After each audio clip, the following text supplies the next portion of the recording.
Science.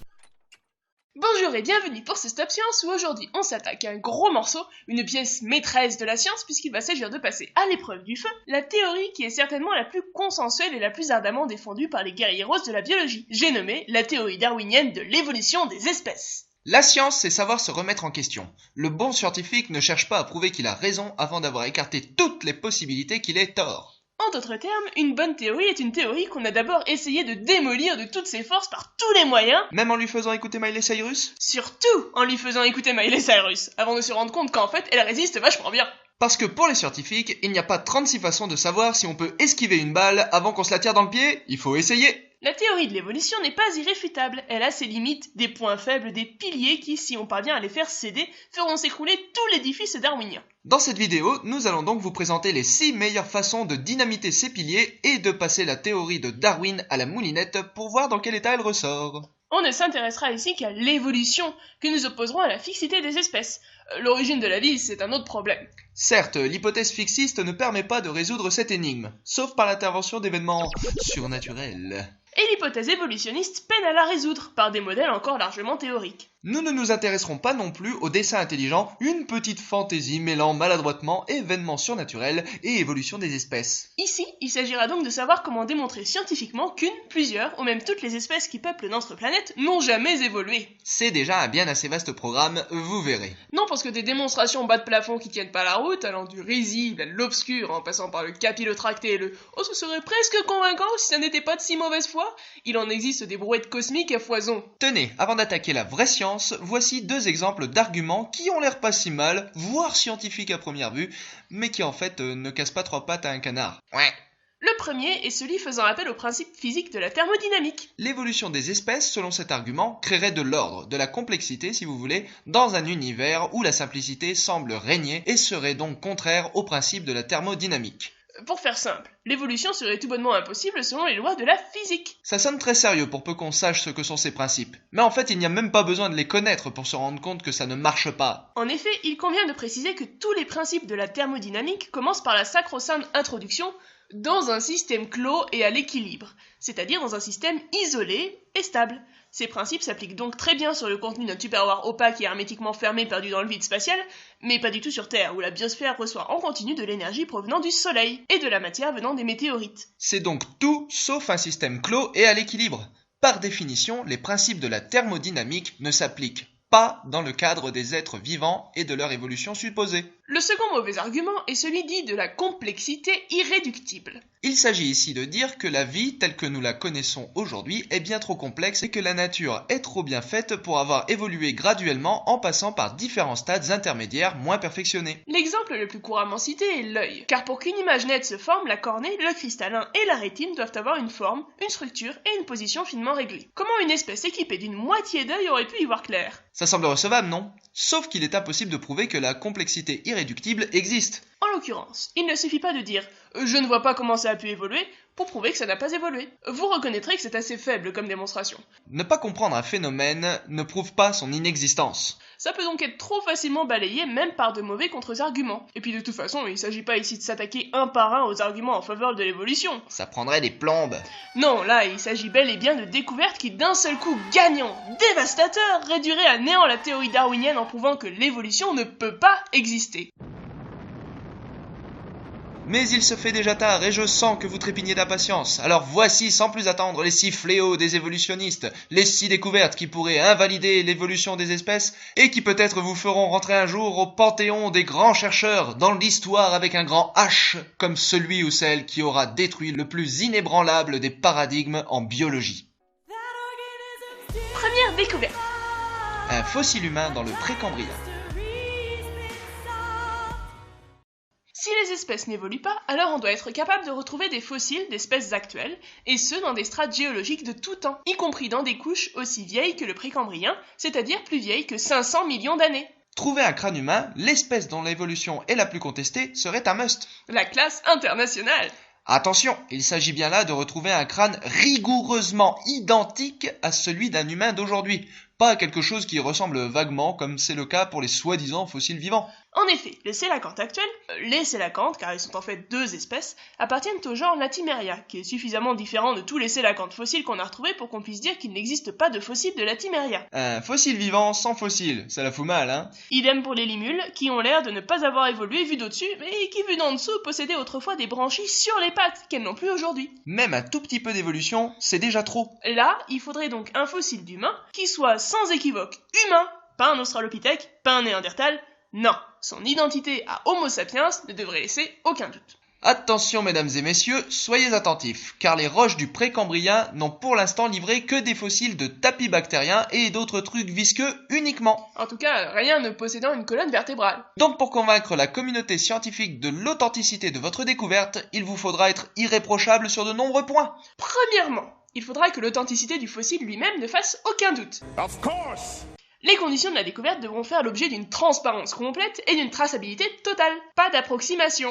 Exit les trucs achetés sur les marchés de Chine ou du Maroc dont on ne sait que vaguement d'où ils viennent, quand on sait seulement d'où ils viennent. La couche géologique d'origine du fossile devra être connue et accessible à la communauté scientifique pour analyse. On sait jamais, on pourrait trouver d'autres ossements. Et le sédiment contenu à l'intérieur du fossile devra être identique à celui qui compose cette strate. Pas question donc de nettoyer le fossile à fond. Là, il faut du sûr, du solide. Si l'affaire de l'homme de Piltdown nous a bien appris quelque chose, c'est qu'un scientifique, même de bonne foi, peut être dupé par ses collaborateurs et se faire refiler un faux fossile. Donc, pour démontrer qu'il ne s'agit pas d'un faux fossile, il vous faudra être capable de vous fournir au moins un scan complet de votre découverte, afin que sa structure interne puisse témoigner qu'il ne s'agit pas d'un assemblage de plusieurs spécimens. C'est du reste devenu une démarche de routine en paléontologie depuis l'affaire de l'Archéoraptor, un assemblage de fossiles de dinosaures à plumes qui ont été collés tous ensemble par des marchands pour former un squelette complet afin de le vendre à un meilleur prix.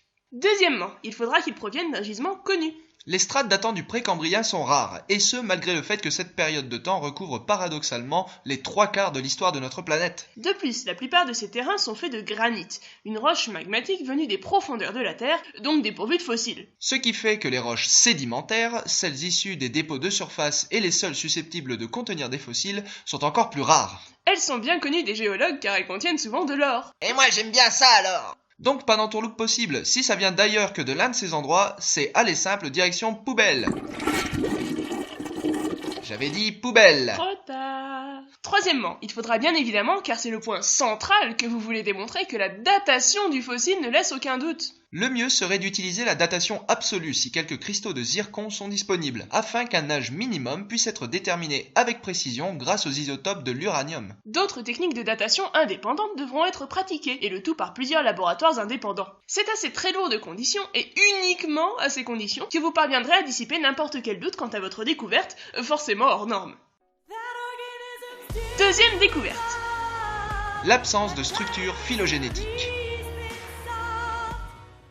La phylogénie, c'est un peu la généalogie des espèces vivantes. C'est une technique qui permet de représenter les liens de parenté entre espèces sous la forme d'un arbre. Mais un arbre phylogénétique n'est pas tout à fait un arbre généalogique. Voici l'arbre généalogique qui m'unit à ma famille, et voici l'arbre phylogénétique qui m'unit aux mêmes personnes. Constatez qu'on ne sait pas qui descend de qui dans ce deuxième arbre. Tout ce qui peut être dit, c'est que je suis plus étroitement apparenté à ma mère qu'à ma grand-mère, mais plus rien ne permet de dire que ma mère est mon ancêtre. Elle pourrait tout aussi bien être ma sœur. Cet arbre nous dit juste qu'il doit exister un ancêtre commun entre eux. Mais comme on ne sait pas quel est cet ancêtre commun, alors on parlera d'ancêtre commun hypothétique. Dans le cadre de la théorie de l'évolution, quand les biologistes et les paléontologues comparent la morphologie ou les gènes des espèces, ils obtiennent des arbres similaires. Mais si les espèces n'évoluent pas les unes des autres, alors il ne peut pas y avoir d'ancêtre commun, donc il ne peut pas y avoir de ramure à cet arbre, donc il n'y a pas d'arbre du tout en fait. C'est un râteau ou un peigne, c'est comme vous voulez. S'il n'y a pas d'évolution, alors il ne peut pas y avoir de structuration de l'ADN ou de la morphologie en fonction des histoires communes à ces espèces, puisque ces espèces ne doivent par définition n'avoir rien en commun. Durant les années 80 et 90, une découverte a fait trembler les évolutionnistes. La découverte du groupe des Afrothères.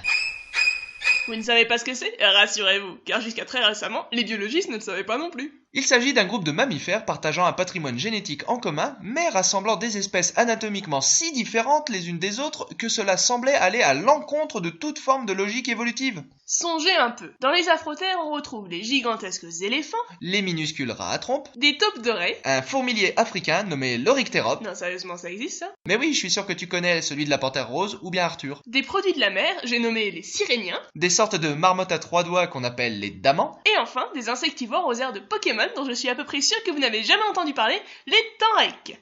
Voilà! Tout ça, selon la théorie de l'évolution, là, toutes ces bêtes, là, elles ont un ancêtre commun, hein. Ça fait rêver, hein. Votre mission, si toutefois vous décidez de réfuter l'évolution, sera de démontrer que des excentricités telles que les afrothères sont omniprésentes dans la nature. Il vous faudra donc séquencer le génome entier, c'est-à-dire l'ensemble de l'ADN d'un maximum d'espèces vivantes, et de multiplier les analyses phylogénétiques jusqu'à démontrer qu'on n'obtient jamais deux fois le même arbre. Vous feriez ainsi la démonstration que l'homme est aussi différent d'un chimpanzé que d'une bactérie, que d'un arbre, que d'une poule. Que nous sommes tous très différents les uns des autres, ce qui démontrerait qu'aucun lien de parenté ne nous unit. Bonne chance, ce message s'autodétruira dans 5 secondes. Ça a presque l'air simple dit comme ça, mais en réalité, il va falloir vous accrocher. Car si l'arbre phylogénétique du vivant est faux, alors cela implique que la totalité de l'ADN des gènes de toutes les espèces qui ont été étudiées jusqu'à aujourd'hui, c'est-à-dire quelques milliers, nous a menti, ce qui n'est pas peu dire. Et oui, dire que les afrothères ont un ancêtre commun, ça paraît grotesque à première vue, mais il faut bien vous rendre compte que face à un truc pareil, les scientifiques n'ont pas opiné du chef en disant « Ok, ouais, c'est cool, j'aime bien comme ça, allez, on garde ». Non, ils ont potassé leurs fiches, revérifié la totalité du génome de toutes les façons possibles et imaginables, pété et répété leurs analyses sur toutes les espèces de mammifères connues pour voir si on retrouvait toujours la même chose. Et les gènes sont unanimes, les afrothères partagent bien un patrimoine génétique unique qui, s'il n'est pas hérité d'un ancêtre commun, n'aurait que très difficilement pu se retrouver là, à l'identique, complètement par hasard. Le vieil adage « c'est ce qu'il y a à l'intérieur qui compte » n'aura jamais été aussi vrai qu'avec les afrothères. En tout cas, si on accepte l'explication évolutive. Il existerait sur notre planète entre 8 et 30 millions d'espèces, mais on n'en connaît qu'1 million. Tout le reste nous est inconnu. Il s'agirait pour la plupart d'insectes, de plantes et surtout de bactéries. De ce million d'espèces, le génome d'uniquement quelques milliers d'entre elles est à l'heure actuelle décrypté, ce qui laisserait une confortable marge de manœuvre à qui voudrait démontrer que l'ajout de nouvelles espèces à ce qu'on appelle l'arbre de la vie le démolirait.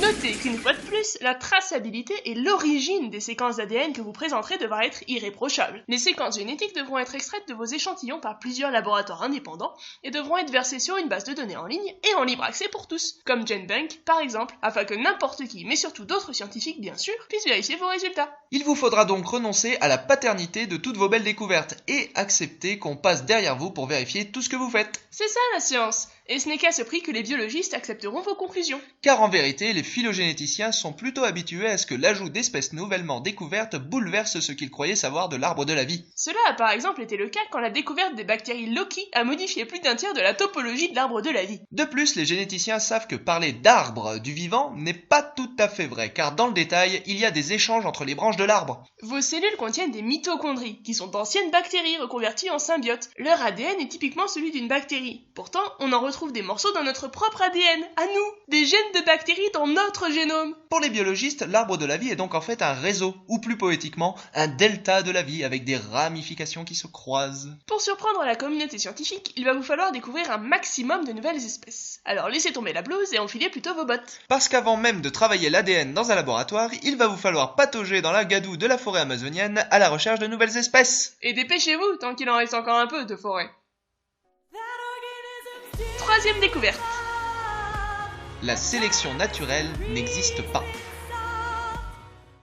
La sélection naturelle, c'est un peu le cœur de l'évolution, le Saint Graal. Dans le cadre de la théorie de l'évolution, c'est elle qui donne une direction à l'évolution en ne permettant pas à toutes les excentricités que le hasard des mutations peut produire de se perpétrer. Les mutations délétères, ou non avantageuses, s'éliminent d'elles-mêmes. D'où le côté naturel de la sélection. Tandis que les autres se maintiennent dans les populations, voire se répandent. Mais cela prend plusieurs générations. Dans le cadre de la théorie de l'évolution, si la sélection naturelle n'existait pas, alors les espèces évolueraient tous azimuts sans possibilité de s'adapter réellement, et finiraient donc toutes par s'éteindre. Dans cette situation, le lapin n'est pas en concurrence avec le renard, il est en concurrence avec les autres lapins. Seuls les lapins les plus habiles à semer les renards survivront aux renards et se reproduiront, donnant naissance à des petits lapinous toujours plus rapides et bondissants. Mais si la sélection naturelle n'existe pas, si la chasse du renard n'applique aucune pression de sélection et tue les lapins qu'importe leur habileté, alors les lapins évolueront sans jamais s'adapter et certainement finiront par disparaître. C'est en tout cas le scénario que la théorie de l'évolution laisse envisager. Sans sélection naturelle, pas d'adaptation, donc pas d'évolution sur le long terme. Donc si on démontre que la sélection naturelle n'existe pas, alors on démontre que l'évolution tout entière n'est qu'une mystification. C'est aussi simple que ça. Un guerrier rose de l'évolution vous répondrait que pour que la sélection naturelle n'existe pas, il faut que la façon de mourir, ou du moins de ne pas parvenir à se reproduire, soit totalement aléatoire, c'est-à-dire qu'elle ne puisse pas être évitée par une quelconque aptitude des espèces vivantes. Genre des pluies de mini-météorites qui s'abattraient au pif, ou la foudre qui frapperait n'importe où, n'importe quand et n'importe qui, ouais.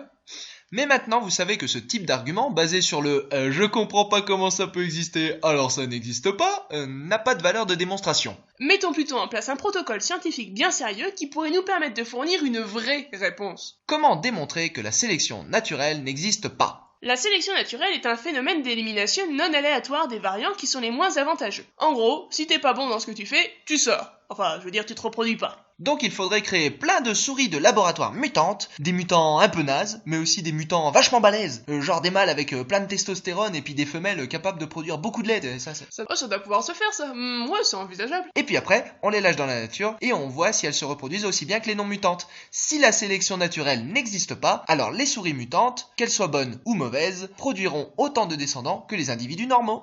Pour une fois c'est simple, et le résultat sera sans équivoque. Comme de mettre la théorie de la gravitation universelle à l'épreuve en lançant une souris en l'air et en ne la voyant jamais retomber. Quatrième découverte. La rareté des mutations bénéfiques.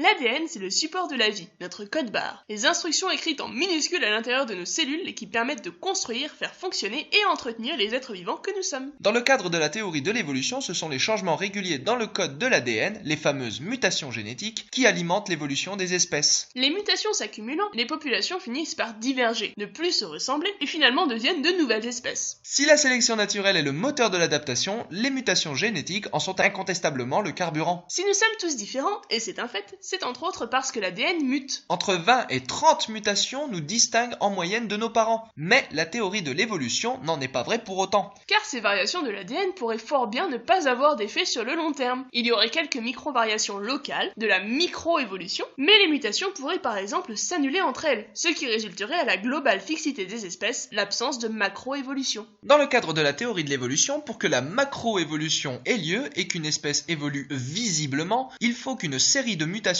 avantageuses soit positivement sélectionnées par la sélection naturelle. Nous sommes tous porteurs de mutations, des bonnes, des mauvaises et d'autres qui n'ont pas d'importance. Mais démontrer la trop grande rareté des mutations bénéfiques par rapport aux autres mettrait à mal l'hypothèse de l'évolution des espèces. Le problème, c'est qu'il est quasiment impossible de définir ce qu'est une mutation bénéfique. Prenez par exemple le leucitisme. Il s'agit d'une maladie génétique qui décolore la peau et les poils, mais contrairement à l'albinisme, les animaux comme les gens qui en sont atteints n'en souffrent pas trop. Voire s'en sortent très bien, comme la top modèle Diandra Forest. Cette maladie peut s'avérer un inconvénient dans les milieux où le soleil tape fort et où la peau a besoin d'être protégée. Mais au contraire, elle peut favoriser l'absorption des UV nécessaires à la synthèse de la vitamine D sous les latitudes moins clémentes, ou tout simplement servir de camouflage. Inconvénient d'un côté, mais avantage de l'autre. Il en va de même pour la drépanocytose, une très grave maladie du sang héréditaire, mais qui dans certaines conditions confère une protection naturelle contre le paludisme. Comment dire si cette mutation est bénéfique ou pas? Tantôt c'est une maladie, tantôt c'est un bouclier naturel contre une autre maladie. Un autre exemple, le gène APOL1. Apollo 1? Non, APOL1.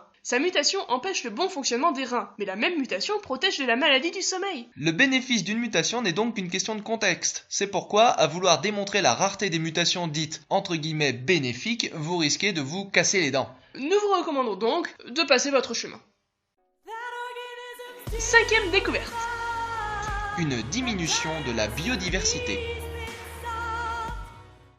C'est un fait, les espèces disparaissent, et les traces indiscutables d'espèces qui ont un temps existé mais n'existent plus sont préservées dans la roche. Si les espèces n'évoluent pas pour donner naissance à de nouvelles espèces, alors la biodiversité ne peut que diminuer au fil des temps géologiques. C'est en tout cas ce qui se passerait si aucune nouvelle espèce n'arrive sur Terre autrement. Il suffit donc de jeter un coup d'œil dans le registre fossile, de compter le nombre d'espèces disparues qui sont connues, tracer une courbe de la biodiversité au fil du temps, et de voir comment elle varie. Si elle est restée constante ou a augmenté, c'est perdu. Mais si elle a diminué, alors c'est gagné. En utilisant le registre fossile marin, le paléontologue Leif van Valen a calculé que la longévité moyenne d'une espèce était de 2 à 10 millions d'années environ. Imaginez alors combien d'espèces auraient parcouru le monde il y a 3 milliards d'années.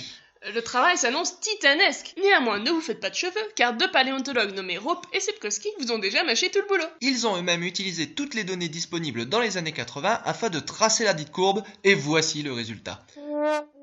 Ouais, bon la biodiversité sur Terre semble avoir plutôt globalement augmenté au fil du temps. En tout cas, elle a pas diminué. Mais bon, en même temps, cette courbe date d'il y a 30 ans, donc il n'est pas exclu que les découvertes plus récentes aient quelque peu fait changer la tendance. De plus, le fait qu'on retrouve plus d'espèces dans les niveaux de plus en plus récents pourrait être simplement dû à une meilleure préservation des fossiles dans les strates les moins anciennes. D'ailleurs, ce ne sont pas des espèces qui figurent sur ce graphique, mais bien des familles. Il y a donc un manque d'informations. Et surtout, la biodiversité actuelle est largement dominée par les plantes, les insectes et les bactéries, qui tous se fossilisent assez mal et ne sont donc pas représentés sur cette courbe. Ah oui, uniquement les invertébrés et les protozoaires marins sont représentés ici. Donc cette courbe souffre de nombreux biais et ne reflète qu'une petite partie de la vérité. Des défauts qu'il vous faudra corriger si vous vous lancez dans cette belle aventure et vous sentez le courage de hanter les bibliothèques universitaires afin d'éplucher la longue littérature à la recherche de toutes les espèces fossiles qui ont jusqu'à aujourd'hui été recensées. 6e découverte. L'existence d'une espèce 100% altruiste. Selon la théorie de l'évolution, les êtres vivants sont des machines à transmettre leurs gènes. La reproduction, voilà tout ce qui compte. Et tous les moyens sont bons pour favoriser sa survie et maximiser ses chances de transmettre son patrimoine génétique à ses descendants. Le crime. Le vol. Mais aussi la coopération. Le mutualisme. Et pourquoi pas la symbiose? Reste évolutivement profitable tant que tout le monde y trouve son compte et tant qu'il y a un avantage égoïste pour chacun. Mais qu'une espèce agisse 100% au bénéfice d'une autre sans en tirer la moindre contrepartie, ça, la théorie de l'évolution ne le prévoit pas. Et pour tout vous dire, elle prévoit tout le contraire, sa disparition. Une espèce ne peut évoluer pour une autre qu'elle-même. Pour ceux qui auraient du mal à visualiser le concept, prenons un exemple accessible à tout à chacun, c'est le moment de parler football. Prenons une équipe de foot, 11 joueurs. Quand ils gagnent, ils sont grassement payés, et quand ils perdent, ils sont moins bien payés. La situation optimale pour l'équipe, c'est que tout le monde se donne à fond, et alors c'est la gloire et l'opulence assurée. Mais dans la réalité, ça ne se passe jamais comme ça. Il y en a toujours un au moins pour ne rien glander, ne pas bouger ses fesses, et encaisser les gains et toute la gloire en profitant du dur labeur des autres. Il peut tout avoir sans rien faire, à quoi bon courir? La situation la plus optimale pour l'équipe n'est pas la meilleure pour l'individu, ce qui favorise les profiteurs et les tricheurs. Mais maintenant, imaginez la situation contraire. Un virtuose du ballon rond, un joueur hors pair qui ferait gagner l'équipe à tous les coups, mais qui jouerait pour rien, pas un rond, ni argent, ni gloire. À la fin du match, il remballe ses crampons, fait la bise à tout le monde et s'en va sans demander son reste. Alors ce joueur à la générosité hors du commun serait un altruiste, un vrai. Et dans la nature, ce genre de comportement n'a que des inconvénients. Non mais imaginez seulement la tête de sa femme quand elle le voit rentrer le soir à la maison sans un sou. Une espèce, ou même un individu au sein d'une espèce donnée qui agirait comme ce joueur de foot, au mépris de sa propre existence, uniquement pour le bien des autres, disparaîtrait aussitôt. Ainsi, une espèce dont les individus sacrifieraient sciemment leur capacité de reproduction à ceux d'une autre espèce auxquels ils ne sont pas apparentés, et ce sans en tirer aucun bénéfice direct ou indirect que ce soit, ne peut pas exister. En tout cas, pas si l'évolution est vraie. Pour faire simple, découvrez une espèce d'antilope qui offre son corps en pâture au lion sans la moindre résistance et vous ferez la preuve que cette espèce particulière ne peut pas être issue du processus évolutif tel que les scientifiques d'aujourd'hui l'entendent. Même si, comme nous l'avons déjà dit, la plus grande majorité des espèces vivantes reste encore à découvrir, cela ne s'annonce pas de tout repos. En effet, beaucoup de relations entre espèces donnent l'impression d'être altruistes alors qu'elles sont en fait égoïstes. Chez certaines espèces d'oiseaux, un individu peut faire la sentinelle. Il fait le guet et se sacrifie pendant que les autres boivent, mangent, dorment et se reproduisent tranquillement. Mais cet oiseau fait partie de la même espèce que ses congénères, et bien souvent de la même fratrie. Ce qui est un inconvénient pour lui reste donc un avantage général pour le groupe, et a fortiori pour l'espèce entière. Donc, ces gènes y trouvent leur compte, mais indirectement. Le mutualisme et la symbiose sont des relations à bénéfice réciproque, qui confèrent aux deux protagonistes des avantages égoïstes. Dans le cas du parasitisme, l'être parasité ne se laisse pas gentiment infecter et ne se rend pas sans combattre. On pourrait croire que les animaux de compagnie se sacrifient pour le bien de l'homme, mais il n'en est rien. Même eux, dont l'origine n'a pourtant pas grand-chose à voir avec la sélection naturelle, tirent un avantage reproductif de leur domestication. Il n'y a qu'à voir l'immense nombre de chiens, de chevaux et de poules qui parcourent le monde par rapport à la quantité de leurs homologues sauvages. Et cela s'applique aussi aux plantes, comme les céréales, qui nous nourrissent gentiment, mais y trouvent aussi leur compte en matière de reproduction et en termes de protection contre les insectes et les intempéries. Pour éviter tous ces écueils, il vous faudra donc découvrir deux espèces bien distinctes engagées dans ce type de relation, l'une exploitant l'autre pour se nourrir ou se reproduire, ou les deux. Vos meilleures chances sont évidemment parmi les micro-organismes. Oubliez les lions et les gazelles. Il vous faudra ensuite démontrer qu'il n'y a aucune chance pour que le protagoniste exploité tire le moindre avantage de cette relation, ni directement, ni indirectement, et qu'il ne s'en protège pas non plus. Mais s'il se défend, ça marche pas. Enfin, il vous faudra démontrer que cette situation est durable dans le temps et pas simplement temporaire. Et oui, si l'espèce exploitée finit par disparaître suite au mauvais traitement que lui inflige l'autre, ou qu'au contraire elle finit par apprendre à s'en défendre, ça prouvera rien du tout. Le monde des micro-organismes, que dis-je, L'Empire. des êtres unicellulaires, conserve encore beaucoup de ses secrets. Alors haut les cœurs, car c'est certainement l'une de vos meilleures chances de rentrer un jour dans l'histoire. En conclusion, si une seule de ces 6 découvertes venait un jour à être faite, en remplissant toutes les conditions de validité que nous venons d'énoncer ici, alors il est certain que les tenants de la théorie de l'évolution pourront commencer à sérieusement remettre en question ce qu'ils croient savoir sur l'origine des espèces. Vous avez toutefois certainement soupiré de résignation devant l'immensité des tâches à accomplir pour qui souhaiterait rentrer dans l'histoire en s'attaquant à la validité de la théorie de l'évolution. C'est qu'il faut prendre la pleine mesure des qualités de cette théorie, car malgré ses imperfections, la théorie darwinienne de l'évolution des espèces n'en reste pas moins une théorie très aboutie et au pouvoir descriptif, explicatif et prédictif très efficace. Mais ce n'est pas parce que jusqu'à présent elle a résisté aux assauts de toutes les nouvelles découvertes scientifiques ayant pu l'invalider qu'il faut pour autant qu'elle se repose sur ses lauriers. Il ne faut donc pas hésiter à secouer vigoureusement ce vieil arbre qu'est la théorie de l'évolution pour voir s'il est encore solide. Par ailleurs, on n'en attend pas moins des tenants des théories alternatives d'en faire autant avec leurs arbres à eux, qui sont autrement plus anciens. Ah mais c'était bien marrant ces petits épisodes à contre-courant. À force de s'amuser, on en a oublié la plus importante des découvertes qui prouverait que les espèces n'évoluent pas. Ah bon? Quelle découverte?